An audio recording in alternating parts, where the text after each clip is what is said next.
Какое классное слоумо. Вы бы слышали, как у меня сейчас шумит компьютер.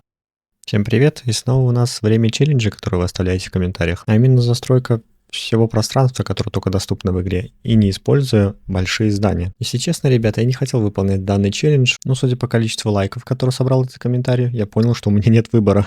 Как всегда, начинаем город строить с главной дороги, а от нее уже будем делать ответвление. Но перед тем, как строить дороги, я решил посмотреть, куда дует ветер, ведь нам надо строить промышленность, отталкиваясь от ветра, а дует он в правую сторону. Окей. После того, как я заложил основание для районов, я решил построить электростанцию, но потом вспомнил один из комментариев, который мне оставляли под прошлым видео.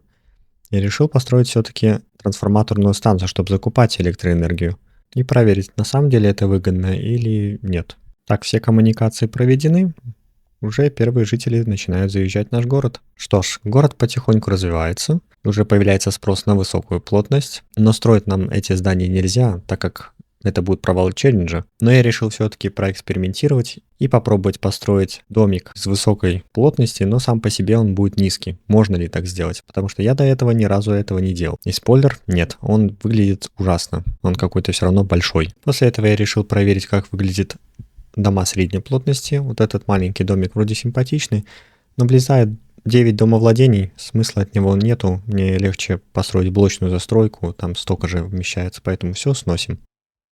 Ну что ж, немножко город наш расширился, всего лишь в 10 раз. Сверху я решил все-таки выделить полностью островок такой жилой зоной, снизу островок с офисной зоной, а справа остров с промышленной зоной. Забыл совершенно рассказать, я тут немножко увлекся терраформингом, а все для того, чтобы добывать нефть. Возвел стену, ну вот единственное, что стена слишком большая, но я маленькие стены строить не умею. И забавно то, что стена очень огромная.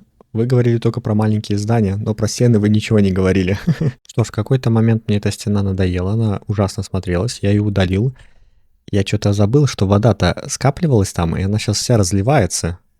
Я молодец. Интересно, подводный поезд. Подводный вертолет я уже видел. А вот сейчас встретил подводный поезд. Сначала это выглядело смешно, но после того, как я потерял почти половину жителей, и вода все еще продолжает прибывать. Ну что ж, денег мы насобирали много, поэтому собираем чемоданы и как нормальный мэр просто сваливаем в закат, пока нас не настигла кара.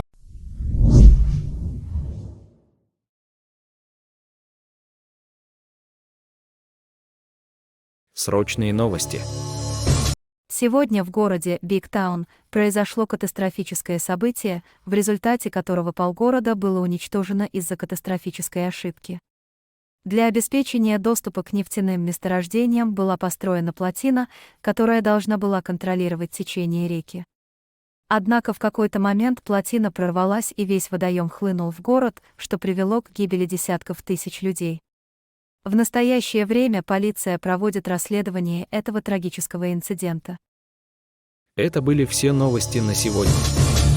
Что ж, ребята, будем считать, что наш мэр вышел досрочно за хорошее поведение, но нам намекнули, что нам надо построить заново город без косяков, поэтому я терраформингом в этот раз заниматься не буду вообще.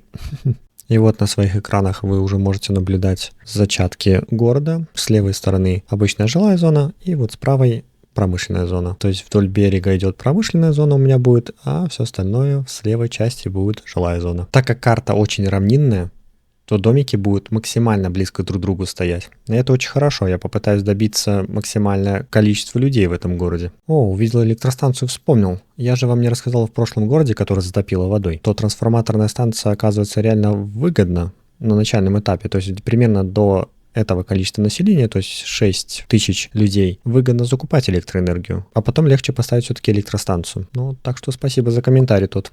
О нет, ребята, я нашел здание, которое слишком высокое, это вышка. Черт, челлендж провален. Ну, надеюсь, что нет, я пошутил, если что. Ну вот, еще немного город стал побольше. Я вот смотрю на этот город, и с учетом того, какие здесь прямые улицы и какая плотная застройка, мне это напоминает немного американский городок какой-то вот в реальности. Ну, они примерно так же выглядят. Причем я строил Сан-Франциско, и там примерно такие же улицы по Google картам. Также увеличил промышленный район. Здесь у меня растет пшеница. Тут у меня добывается нефть на острове. И поставил также порт, чтобы грузовым автомобилям было легче отвозить материалы и ресурсы в промышленную зону и в коммерческую зону. А вот эту улицу я называю дорогой смерти. Если хочешь уехать из города, у тебя есть два пути. Либо просто уехать, либо попытать счастье и попробовать перепрыгнуть эту реку, что маловероятно, конечно. В какой-то момент я подумал, что он реально сейчас выпрыгнет, а оказывается, здесь просто они сворачивают в университет. Прикольно.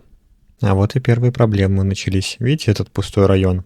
Там никто не заселяется, потому что я выделил зону под среднюю плотность. Спроса на среднюю плотность вообще нет. Будем как-то решать. Может, просто люди туда не хотят селиться. Ладно, я решил пожалеть людей, установить все-таки мост вместо этой дороги смерти. Трамплина смерти, скажем так. Поставил тут рудодобывающую компанию и просто протянул мост и дорогу. Просто на среднюю плотность вырос. А все оказалось гораздо проще, чем я думал. Просто в прошлые дома, которые я построил до этого, еще не заселились люди. И поэтому они просто не хотели селиться в эти дома. А вот еще интересную особенность я заметил. Промышленность почему-то начала тратить деньги, а не приносить. Хотя налог стоит.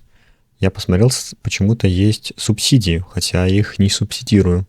Посмотрев еще немного, покрутив ползунок, оказывается, если выкрутить ползунок на субсидии, они начинают приносить доход предприятию. Но если поставить на налоговый процент, они почему-то в минус уходят, как будто я их субсидирую. Я не понимаю, что-то пошло не так, это так надо или что-то сломалось опять? Все же мне не давало это покоя, я решил проверить более детальные настройки и увидел, напитки якобы приносят прибыль. Сразу же мгновенно меняется на минус. Вот теперь я понимаю, что я субсидирую их. Сейчас мы увеличим налог, и все будет нормально. Магия какая-то, короче. Наверное, все же порт ставить промышленной зоной была не самая удачная идея. Слишком много машин.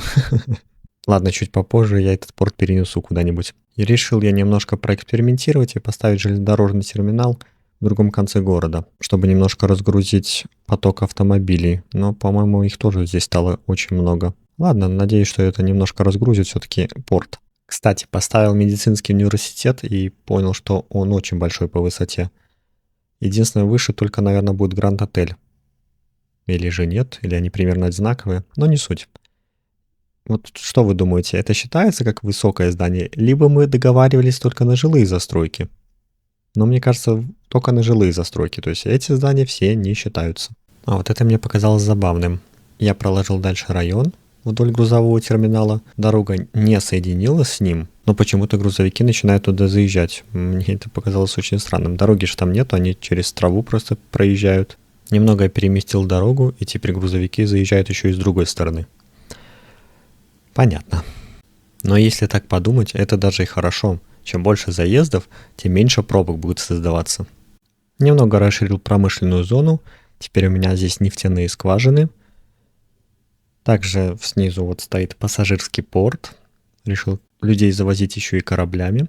Также поставил порт. Я его не перенес. Это еще один порт. Вы знаете, он разгрузил первый. То есть это сейчас активно тоже работает. Сюда грузовички приезжают. И здесь фактически пробки не собираются вообще.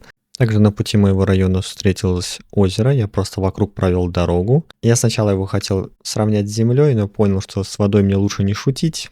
И оставил так. Уже вроде давно играю в эту игру. И только сейчас встретил тягач без прицепа. Первый раз такой попался. Не знаю, вам попадался, может, такой, может, я такой ненаблюдательный. Но такой район у меня получился вокруг этого озера. Вы знаете, это хорошо, что я его не удалил. Смотрится очень классно. С высоты супер просто. Также отредактировал железную дорогу. Теперь у меня само полотно идет над автомобильной дорогой. Так гораздо лучше получилось, я думаю. Также я установил аэропорт, чтобы люди к нам добирались не только по земле и воде, а также еще и по воздуху. Также заметил одну особенность. Сейчас автомобили, которые едут по трассе, заезжают в аэропорт, делают крюк и едут дальше. Неужели аэропорт настолько красивый, что стоит сюда заехать? А вот еще зацените посадку самолета под землю. Хорош. Это еще не все, посмотрите на это. Ох, хорош. Вот это дрифтом обогнал предыдущий самолет. Вот интересный момент. Установил я вдоль дороги магазины, и они просто проваливаются под землю. А когда их удаляешь, они проваливаются еще ниже. И еще ниже. Короче, портал в ад открываем.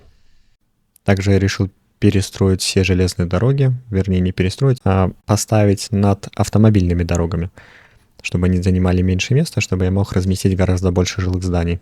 Ну что, в техническом плане я уже уперся в стенку. Теперь у меня игровое время синхронизировалось с настоящим. То есть у меня игровое время идет точно так же, как и в реальном времени. 1 минута игрового времени равно 1 минута реального времени. Поэтому все люди ходят вот в таком вот слоумо. Одну из частей города я полностью отдал на фермы и добывающие компании. За счет этого мы перестали нуждаться в импортируемых продуктах. И теперь все у нас идет на экспорт, и мы получаем за счет этого какие-то нереальные сверхдоходы. У меня еще такой суммы в час никогда не было. Мне вот стало интересно, у меня вот город достаточно большой, а что если вот, допустим, человек работает в этом офисе или, допустим, в этом депо, а живет в другой части города совершенно? И сколько ему надо будет ехать по расстоянию, чтобы доехать до своей работы? И я решил заморочиться и посчитать. И вот что у меня получилось. С дома до трассы он проезжает 3,5 километра. По трассе проезжает 8 километров. И остается последняя часть 3 километра до работы. Итого в сумме 14,5 километров. Ну, в принципе, нормально. Ну вот и все, друзья. Вот такой город у меня получился. Да, не идеальный, так как я его хотел, так как я его представлял. Но, к сожалению, я уперся в технические возможности своего компьютера. Выглядит, я думаю, все равно достойно. И думаю, челлендж я выполнил, ведь у меня нету ни одного высокого здания именно жилого фонда. Всем спасибо за просмотр, всем пока.